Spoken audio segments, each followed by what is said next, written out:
Safety is a huge part of our culture. A picture will give you 1,000 words. So right now we are running both the dash cam and the AI camera. We have asset trackers, both solar, and we have the mini.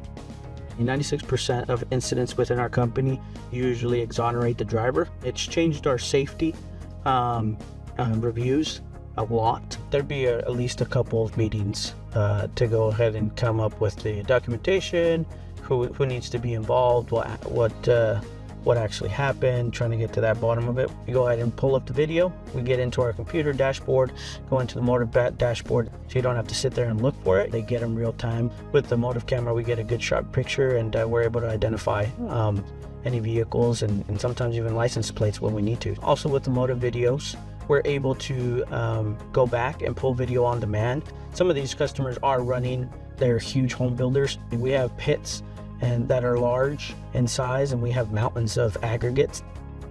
We started with the vision of being able to track equipment that we can't get power to. And this really came and helped our construction part of the company, because we have a person dedicated to scheduling, especially when we have pavers, rollers, water tanks, different, even traffic control.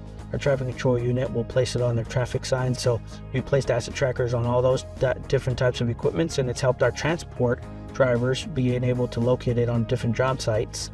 And for our person that's in charge of scheduling that, it's been a huge change, because he's not getting phone calls at 1 in the morning, 2 in the morning, or 3 in the morning trying to find a roller. Asset gateways have helped us, get away with that and being able to schedule more efficiently. The Mini is a little bit more of a solution for us for equipment that's staying longer on jobs. That's not equipment that needs to be transported. So the Mini has been very useful, so that way we just know where it's at, and it pings twice a day. And that's where our transport drivers is using that, is to be able to locate that on a command and being able to find it when they get to the job site. Saves us time quite a bit.